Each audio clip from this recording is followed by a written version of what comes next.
Estamos súper contentos, estamos en Buenos Aires después de haber visto la película en Capilla del Monte. Y para toda la audiencia, para quienes siguen este centro de informes OVNI, nada más lindo que poder volver a traer a nuestras cámaras a Gustavo Giannini. Eh, Vamos a recorrer con él en la primera parte un poco de lo que hemos vivido juntos, porque este CEO presentó en primicia nada más ni nada menos que 555 hace ya, ¿cuántos años, Gustavo? Y 2013 fue. 2013. Así que 12 años. 12 años. Nada más ni nada menos. Tenemos a Gustavo Giannini y en principio me encantaría, Gustavo, que nos digas quién es Gustavo Giannini, porque en este mundo de los ovnis, en este mundo de Parravicini, hoy Gustavo Giannini tiene mucho que decirnos. Pero cuéntanos un poquito quién eres tú. Mira, yo obviamente estudié cine, realización de video y todo eso, pero hubo cosas que se fueron dando así por sinergia. Por ejemplo, el primer guión que escribí de una miniserie en los años 90 se llamaba Inex, La sombra de la verdad, y hablaba sobre entidades extraterrestres que se alimentaban de nuestras energías aurales. Pero yo antes de que me hables de eso como que vino como que me salió innato. A ver, ¿por qué venía eso un poco? Eso nace un poco porque, bueno, yo cuando era chico, tipo 7, 8 años, veía las revistas Cuarta Dimensión y todo eso, que a mi papá le gustaba ese tipo de cosas, entonces yo las veía asiduamente en mi casa, entonces como siempre hubo un interés por ese lado, al igual que el tema de la computación y todo eso, que también es algo que yo siempre he andado por ese lado. Y bueno. Y ese Gustavo Giannini, para llegar a ser director de cine, ¿qué hay antes de él? Y ahí fueron dándose esa miniserie, fue como un puntapié, después hice un guión de un largometraje que fue declarado de interés nacional, pero no lo terminé filmando finalmente. Hasta que la computación me llevó al tema de animación, llegué a hacer animación por computadora, hice un largometraje de animación por computadora que se llama Primíferos, con Telefe, con la cosa de campaña, o sea, cosas que ni esperaba que iban a pasar. Y consecutivamente, una vez que terminó esa película, que me llevó como 4 años hacerla porque era media compleja, ahí dije, bueno, nada más de animación, y siempre venía con el tema de Parravicini. A mí se me había despertado en los años 2000 cuando fue lo del... Yo quisiera que antes de entrar a Parravicini, detenernos un poco en el personaje, la persona Gustavo Giannini. ¿Por qué? Porque entiendo que cada persona tiene su propio mundo humano, ¿no? Sí. Y tú, algo te llevó a ser director de cine, a hacer cine. Mira, yo hoy en día, siempre me gustó el tema de la imagen, de la tecnología mezclada con la imagen y todo eso. Pero uno tiene que encontrar un sentido, porque hay mucha gente que estudia cine o sabe del manejo de cámaras, pero no le encuentra, no llega a hacer algo. Yo, sin embargo, sigo haciendo. Y esto me lo dijo un colega, me dice, en realidad vos el cine lo usás como excusa para transmitir algo. O sea, tus películas no son carentes de contenido. O sea, por más la película de animación que hayas hecho, que es infantil, vos estabas haciendo una película con software libre, o sea que estabas desafiando al sistema, porque es una película hecha con herramientas libres, fuera del sistema comercial.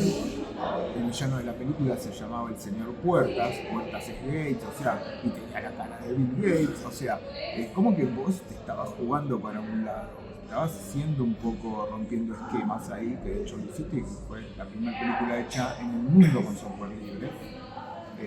Entonces fue como un mojón en la historia, tanto de la animación argentina como para el mundo. Entonces siempre te llevas por la cosa de innovar, por hacer algo distinto y comunicar algo. ¿De niño eras igual? De niño era muy... tuve un par de cosas ahí, como que la maestra llamó a mi mamá cuando yo estaba en tercero o cuarto grado, entonces estaban con la tabla del 3 o del 4 y yo preguntaba por qué la fuerza cinética arrancaba los objetos entonces la maestra me decía, esto es tercer grado. Entonces, había como ese tipo de cuestiones, y a veces yo me iba por algunas cosas que me interesaban, digamos. Pero bueno, el cine fue como que ¿Por qué no arquitectura? ¿Por qué no ingeniería? ¿Por qué no...? Es como crear mundos ser un cineasta. Una vez un taxista me quedó eso, me lo dijo y me dijo, él me pregunta a qué te dedicas y yo digo, cine, hago películas. Y me dice, uy, qué bueno, sos como Dios más o menos. O sea, vos podés definir un mundo y definir como eso. Porque es como algo que queda capturado en ese espacio y tiempo. Pero más que nada es como que lo utilizo como para transmitir cosas. Bueno, 555 es una historia que es un thriller apocalíptico, pero con contenido real, de profecías reales. No quiero que llegues ahí todavía, pero fíjate que me invitas a preguntarte esto de... Te cuento la otra que dice que fue con celulares, eso. Caminando en el medio de Vicente López con 2 celulares, y ahí una pareja que se reencontraba después de muchos de 20, 30 años que habían sido compañeros de la secundaria. Se reencuentran y de repente recuerdan cosas que fueron novios y quedaron cosas colgadas, esa cosa de que hubiese pasado, sí. Y los dos independientemente, cada uno hizo su camino, pero transitaron caminos similares. Ella era vegetariana, él vegano. Y entonces ahí, si bien es una historia con un tinte romántico y de reencuentro, pero ahí mando Masaru Emoto, los números de Gregory Grabovoi, o sea, van metiendo en la conversación cosas que tienen que ver con lo nuestro, ¿no? Frank Suárez, el tema de la alimentación, o sea, todo ese tipo de cosas se tocan en el relato, o sea, si bien el relato es un relato de una comedia romántica, digamos, de alguna forma, pero hay contenido. De hecho, me pasó que en el Cine de la Plata había una chica que estaba anotando y anotaba Suárez, sobre moto, los números de Gregory, o sea, iban anotando cosas. El cine sigue siendo para nosotros una motivación, una inspiración para los receptores, ¿no? Ustedes iban hablando cosas que se están dando ahí, entonces siempre utilizo poner información que sea relevante, digamos, ¿no? Sobre todo con la transformación del espíritu, de lo que uno cree, o sea, cada uno es independiente y cada uno hace su propio camino, pero está bueno tirar información. Yo recuerdo cuando estábamos en la elaboración del congreso en el que tú participaste, de pronto escucho 555, la profecía en Parravicini, y recuerdo que esa noche, eran casi las 3, 4 de la noche, estábamos en medio de amigos tocando guitarra, cantando ahí en el Centro de Informes OVNI, y de pronto yo escucho eso y digo, ¿cómo así? Y ellos seguían con la cuenta y yo lo voy a traer a mi congreso. Estábamos tejiendo el congreso. Que no sé si tú te acuerdas, sí. Cuéntame, porque esto fue nuestro, lo que significa traer a un director de cine con la película, traerla a Capilla del Monte. Todo esto que yo te estoy mostrando era la... Claro, que justo se estrenaba en ese momento, porque se estrenó en febrero y el congreso fue en noviembre, o sea que en el mismo año, digamos. Sí. Por eso las películas en el circuito de Inca van... La acababas de presentar. Claro, van, una vez que se pasan en el Gomón, después van pasando por las distintas provincias. Era mayo cuando yo te llamé. Claro, de hecho en un momento nosotros creo, habíamos estado en Trelew, o sea, íbamos... Y bueno, hasta que llegamos a Capilla.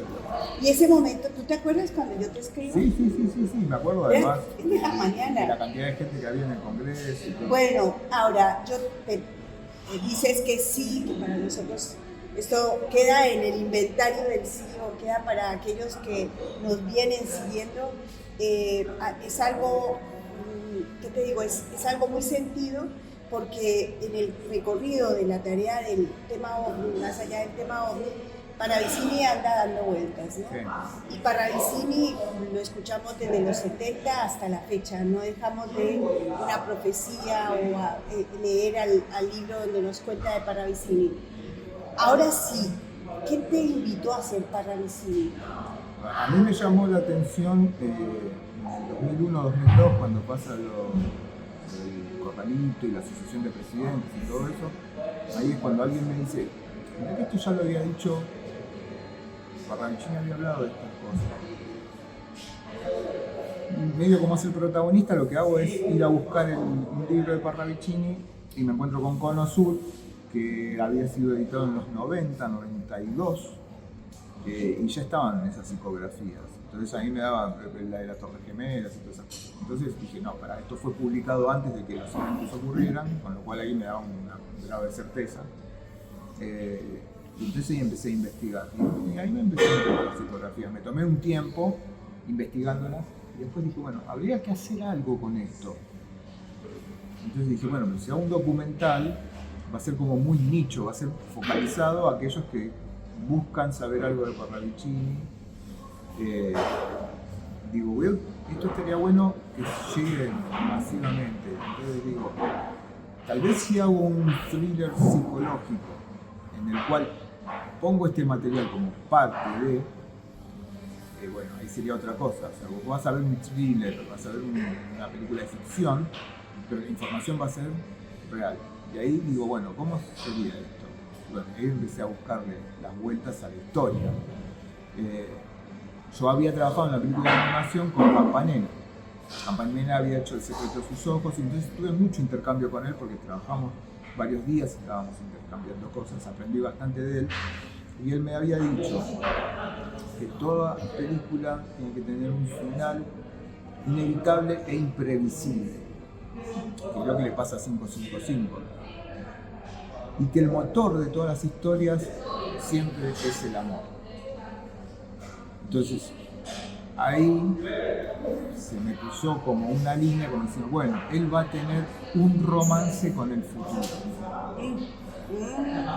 Entonces ahí es cuando esta chica Agnes aparece, él está en un periodo de crisis marital y existencial, y ella como que le hace un clic, le cambia, aparece y desaparece, y lo deja ahí, envuelto en esa. Y era inevitable que él la tenía que encontrar, pero es imprevisible de la forma que la encuentra. Entonces eso es muy Campanella, ¿no? Fuertísimo. Yo te digo, yo te miro, te escucho, como lo hicimos cuando se fue la última vez que lo hicimos en Capilla del Monte, y no sé por qué yo veo al protagonista, eres tú. Es que lo que traté de hacer es, evidentemente, uno siempre cuando escribe o hace una obra, hay parte de uno que lo va...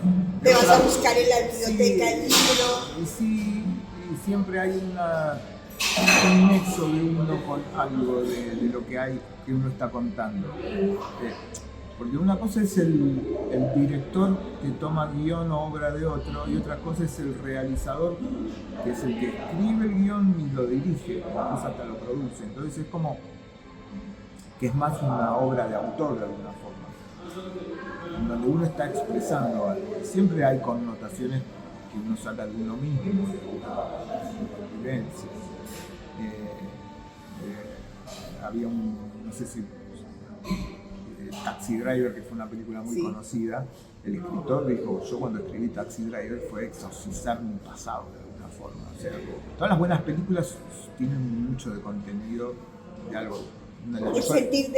Las mejores películas de Spielberg son las que son más personales de él, como Encuentros Cercanos. Encuentros Cercanos es la relación de él con la familia que se separa, el chico solo que estaba esperando que alguien viniera de afuera y se lo llevara.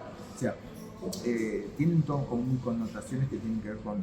¿Cómo es el nombre? Discúlpame lo mío, pero el nombre del protagonista, Virabé. De Antonio Virabé. Sí. Él, cuando uno entra en la película sin conocerte y después conociéndote, porque hemos podido tener esta oportunidad de conversar más de ti, de lo que eres tú, ahí él dice, sí, es él. Ahora, Parravicini es y será, ¿no? Estará presente en el tránsito de nuestro presente y nuestro futuro, porque ya sabemos que nos habló del presente y de lo que va a venir. Tú decías que todo te motiva desde el año 2001 un momento muy importante Claro. para la Argentina y ni qué decir para el mundo cuando escuchamos gente que estaba buscando el lugar de la panacea. Sí. Y Argentina en la película establece el lugar, la panacea, Sí, sí, es sí. el centro, es la búsqueda. ¿Tenías en mente eso dentro de la película también? Claro, cuando yo vi las psicografías y a lo que apuntaba, también en ese momento yo me nutrí de otras informaciones como para decir, bueno, sí, esto va por este lado. ¿Qué otras profecías? Y encontré muchos paralelismos, con cosas más lejanas y con cosas más cercanas, ¿no? Con contactados incluso, que hablaban de cosas que iban a suceder, y digo, bueno, se condice mucho con lo que se está hablando. Entonces digo, bueno, aquí hay una cosa, Argentina es faro en el futuro, y destacar dos grandes lugares, ¿no? Que siempre se habla, Córdoba y Neuquén, digamos, en la Patagonia sobre todo, y la parte de la Sierra de Córdoba, como lugar de clave de refugio, ¿no? Y bueno, y signar todo lo que está pasando alrededor de esas zonas y todo lo que se ve, se dice y no se ve también, digamos, ¿no? Sin embargo, pones de centro al obelisco. Porque es el lugar donde hoy en día está todo concentrado, pero que para lo que ve Papavicini es como que va a ser un lugar, digamos, todo lo que es la capital, las urbes, como que bueno, van a colapsar. Entonces, bueno, es como un emblema de decir, bueno, es esto lo que puede llegar a pasar. Además, después me encontré con gente que me dijo, yo eso lo soñé antes de ver la película, o muchos años cuando era chico, y la verdad que ahora voy entendiendo por dónde va. Sí, de cualquier manera convengamos que toda esta lectura de la profecía, en medio de tantas profecías y de tantos dimes y diretes, puede generar una línea de imaginario colectivo al cual Claro, cualquiera por puede eso imaginar, soñar, inclusive desde la década de los 80, Sí, por porque eso. esto fue estudiado por gente que está dentro del ámbito de las regresiones y ello, de cómo la gente sin darse cuenta ya está recibiendo esa información. Por eso yo cuando hice la película, lo que traté de que no fuera imperativa. O sea, porque yo se puede cumplir hoy, mañana no se cumplió. O sea, hay cosas que obviamente se cumplieron, que eso es lo que me llamaba la atención. O sea, lo de las Torres Gemelas lo entiendo, se entiende bien, como otras profecías que se pueden interpretar tranquilamente. Sí, sí, sí. Es más, las de los papas se entienden tranquilamente hoy en día, pero antes cuando yo estaba analizando les decía, ¿por qué será esto? ¿Por qué tanto el Río de la Plata, el Papa? ¿Qué tendrá que ver el Papa con el Río de la Plata? Claro, después cuando Aparece. claro, tenía todo, incluso los dos papas al mismo tiempo, estaba todo escrito, que renunciaban al carnaval, o sea, estaba todo escrito. Claro, uno lo ve cuando lo ve claro cuando ya pasó. Es lo bueno de la profecía. Claro. Que la profecía Dice, se lee cuando el Papa renunciará a su otorgamiento mascaradas perennes. Las mascaradas perennes son las máscaras del carnaval beneficiano y el Papa renunció en carnaval. O sea, está todo clarísimo. Pero claro, nadie lo vio antes. Entonces, eso es lo que digo. ¿Me recuerdas ese debate que hicimos luego de la película? Donde inclusive con la presentación de las 20 profecías inéditas que presentó Claudia Banchik, nos movilizaba a todos, ¿no? Todo lo que estaba pasando y lo que había pasado, Sí, basado en la profecía. Mira, yo creo que lo que pasó con la película, que se convirtió en una película de culto, hoy en día sigue de boca en boca, me encuentro con un montón de gente que me dice, no, boludo, esa película habla de lo que no se habla, se muestra lo que no se muestra. Antonio siempre me llama y me dice, no, ¿sabes? La gente me para y me dice, vos que hiciste esa, la profética, la apocalíptica, entonces siempre lo citan por eso. ¿Qué pasa? Es que esto me lo dijo Nicolás Pols cuando me hizo el reportaje, es una película que no tiene fin. Porque si bien es una ficción que cierra, todo el material que está ahí puede ocurrir en cualquier momento. Entonces, cuando el protagonista, la película fue filmada en noviembre del 2010, se estrenó en el 2013. En febrero del 2000 estaba para estrenar en 2012, pero no había lugar, entonces se estrenó en febrero del 2013. Pero ¿qué pasa? el protagonista pone 2020 un año especial, 10 años antes. Cuando llega el 2020, ahí empezó a percibir, esto estaba en tu película, ya estaba el 2020, que era lo que nos está pasando. Bueno, fue decodificación de profecías reales. En el entorno nuestro, cada vez que hablamos del 555, y sobre todo en esta última, por lo que acabas de decir, uno va notando cómo se va aplicando a que se sucede. Claro. Es la película perfecta, Gustavo. Esa película perfecta, tú hablabas de cuentos cercanos, es perfecta, es esa que te dice hay que verla nuevamente. Sí, tienes que ver porque si nunca cae.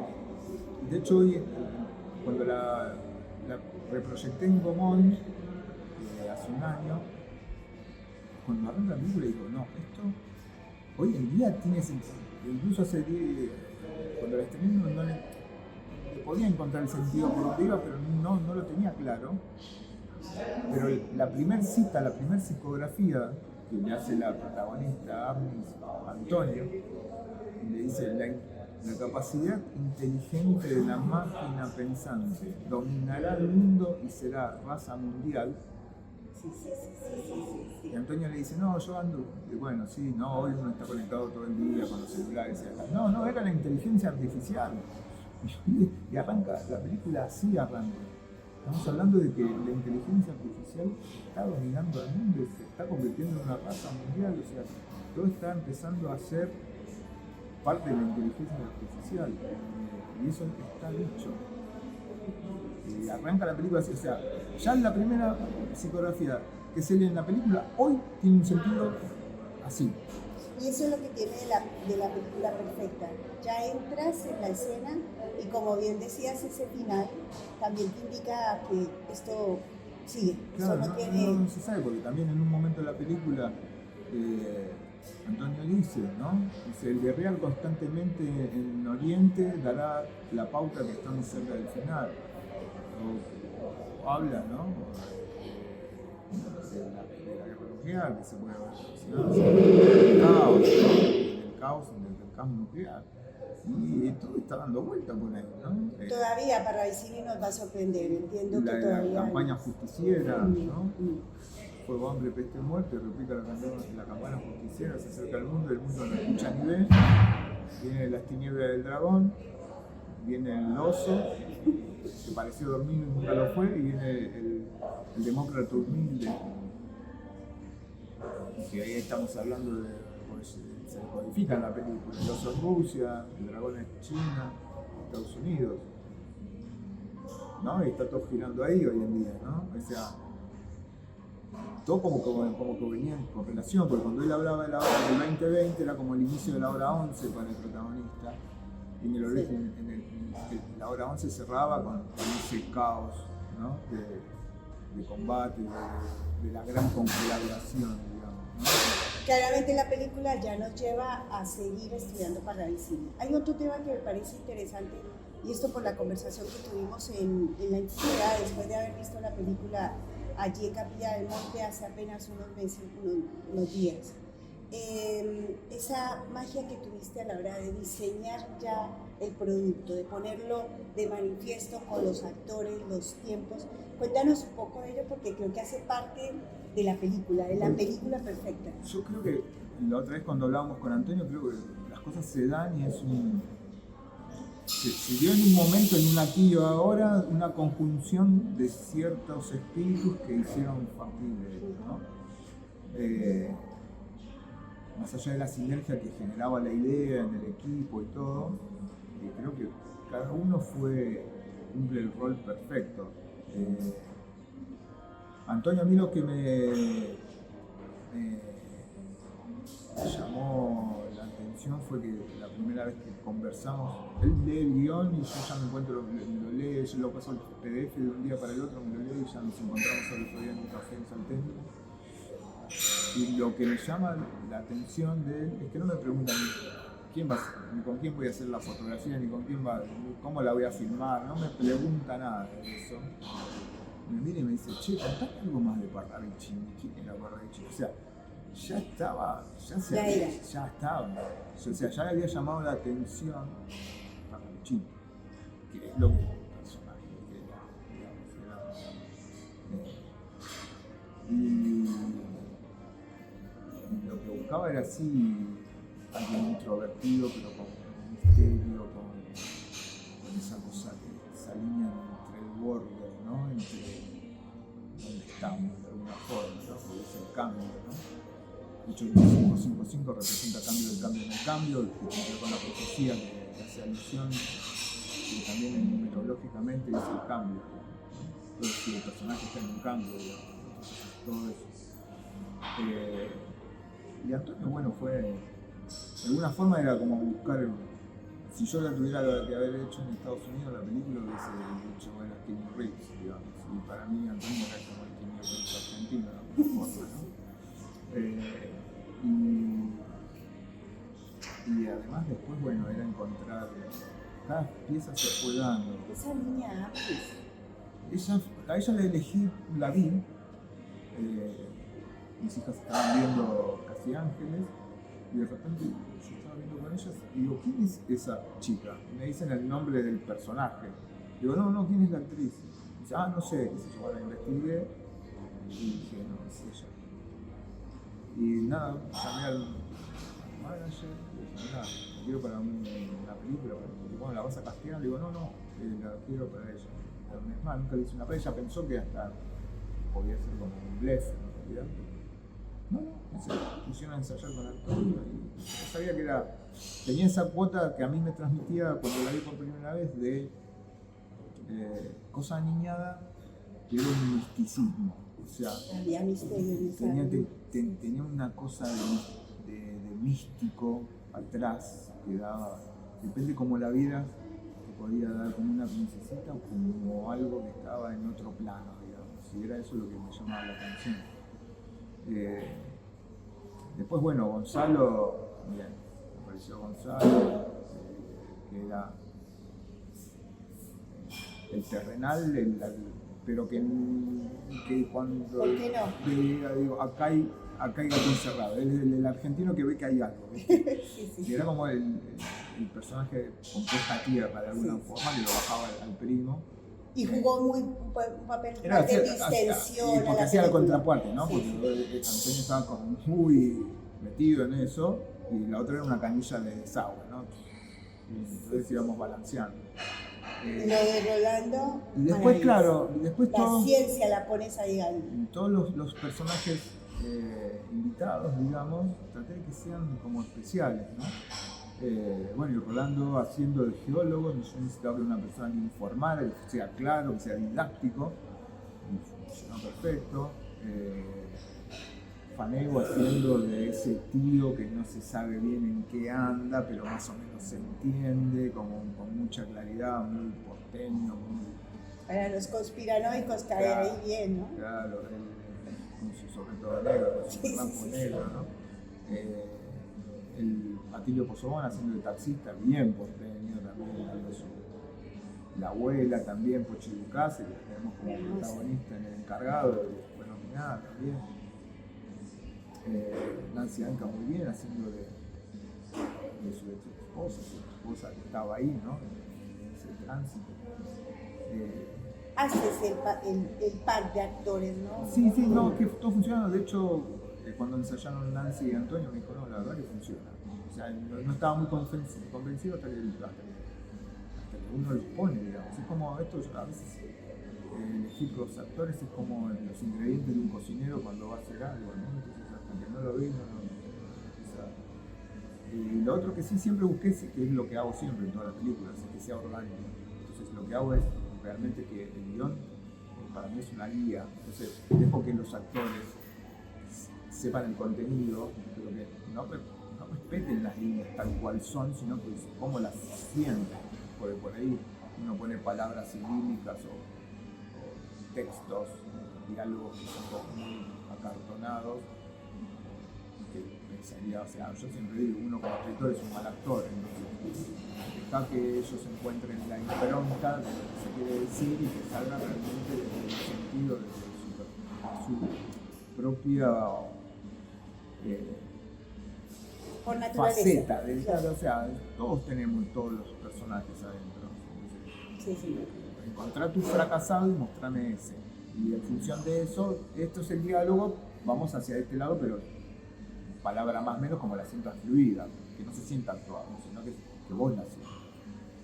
Entonces, en esa libertad, estaban como todos como muy, wow, podemos hacer eso, porque como que siempre son como muy rígidos, y vos lo ves que cuando yo veo, digo, esta palabra no funciona acá, o sea, no, es como que está muy escrito, ¿entendés? Y se nota que está actuado, pero no porque el actor esté actuando mal, sino porque el texto claro, te lleva a un lugar que decís, no es verosímil, o sea, no es natural. Deja que sea natural. Toda la película nos mantiene en acción, o sea, el espectador también está todo el tiempo jugándose con el actor. Algo que me parece también bonito comentar es que la película es independiente, no tiene... No, la hicimos sin apoyo. Normalmente el cine argentino tiene un acompañamiento del Estado. Sí, no, en este caso no, lo hicimos con lo que teníamos. Acudimos, pero no salimos seleccionados. O sea, fue muy raro porque no nos... O sea, por unanimidad nos negaron la asistencia económica. El comité que elegía proyectos. Después la película, cuando ya está terminada, teníamos un apoyo independiente, cuando nos movimos con eso. Cuando ya la película está terminada, viaja al Festival de Orlando, en Estados Unidos, y gana como mejor película extranjera y mejor dirección. Estuvo seleccionada como mejor película, participó como mejor película extranjera y mejor dirección, y gana como mejor película extranjera. O sea, que compitió en el tándem principal con las películas norteamericanas. Y ya cuando tenemos ese premio, la presentamos como película terminada en el Instituto del Cine para la calificación y todo, para la cuota de pantalla y ese tipo de cosas, y ahí le dan de interés especial por unanimidad. O sea, lo contrario a lo que había pasado como proyecto, digamos. ¿Eso tiene algún rédito económico o solo no, son en el momento eso nos ayudaba más por el tema de la taquilla y todo eso, pero no fue una ayuda previa. Y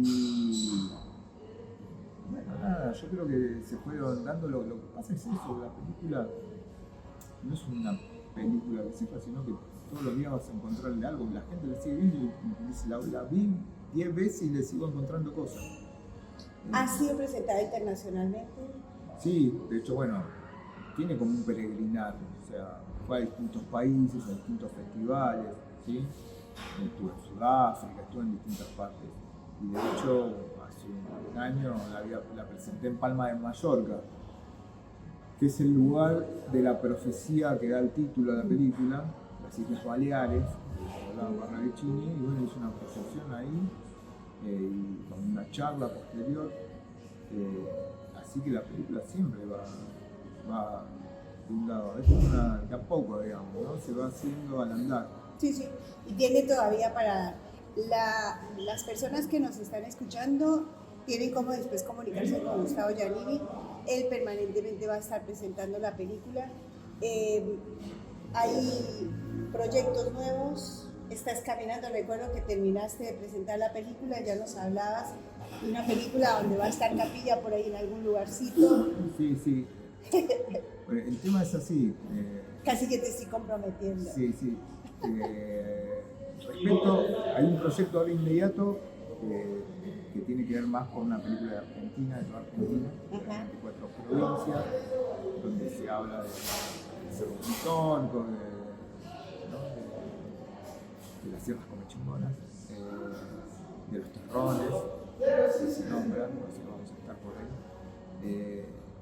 Es una película inmersiva, sería como una ópera poética de imagen, sonido y música, con poesía, describiendo todo lo que es la Argentina y lo rico que es de lo que conocemos como atracción gráfica, pero además desde lo espiritual y los sentidos de su gente, digamos. Con música del Clan de la Mariposa y va a ser en 3D, 7.1, o sea, es como meterse dentro de la Argentina, de esos paisajes que uno ve en IMAX 3D, cosa que no se hizo todavía, siempre tratando de hacer cosas distintas. Sí, el transgresor no Claro, muere. claro, sí. Y eso por un lado.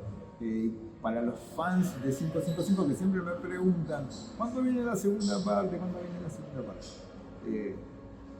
¿Hay segunda parte? Hay dos proyectos, uno en formato miniserie siguiendo a Gabriel, después se enterarán cómo,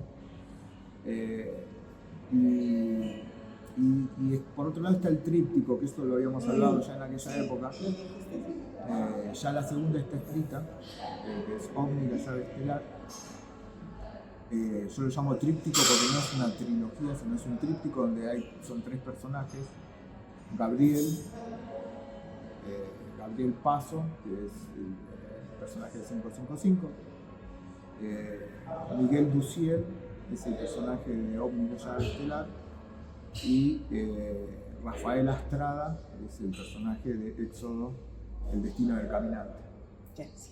Entonces, entre las 3, sí Amnis aparece de alguna forma. Pero bueno, es un tríptico con distintos personajes que después arman el rompecabezas. Y todo termina con el mismo ciclo. Posiblemente lo que pase es que el tríptico final salga editado, porque yo estoy editando ahora. Entonces, salga editado las 3 novelas, 555, Omni, la llave estelar y Éxodo, y después complete las otras 2 películas que son las que continúan, ¿sí? Así que bueno, eso sería. Y ahí el proyecto de miniserie está ahí también, pero ya iría por el lado de una continuación de 555. ¿Sí? Gustavo, encantada. Gracias. La verdad que ha sido el mismo día en que te trajimos a Capilla hasta ahora, en aquel congreso nuestro, hasta ahora siempre es un gusto. Sé que esto se prolonga en ese tríptico y en eso que estás proyectando. Espero poder estar cerca de todo ese proyecto. Me gustaría que vos, tú ya mirando a la cámara, en esta despedida, le digas a mi gente lo que se te pase por la cabeza que te parece puedes entregar de despedida. Mirando allá. Básicamente es que bueno, todos somos herramientas del universo para manifestar cosas. En mi caso lo estoy haciendo a través de la imagen, con el proyecto del tríptico, con 555 o con Argentum, para hacer un viaje interestelar, que está basado en el libro de poesía de Pablo Civil, para transmitir, o sea, es manifestar, y que esto abra puertas y que cada uno vaya descubriendo su propio ser. Pero es un viaje individual y lo que yo hago nada más es exhibir y abrir el camino. Genial, muchísimas gracias, Gustavo. Espero que no sea la primera ni la última. Hasta ahora no ha sido así. No, esperemos, así que bueno, ahora cuando vayamos encaminando con las otras nos iremos viendo. Exacto, genial. Bueno, gracias. ¿Quedó algo pendiente por ahí? No. ¿De parte tuya? No. Vale. Bueno, Sí, gracias. Gracias.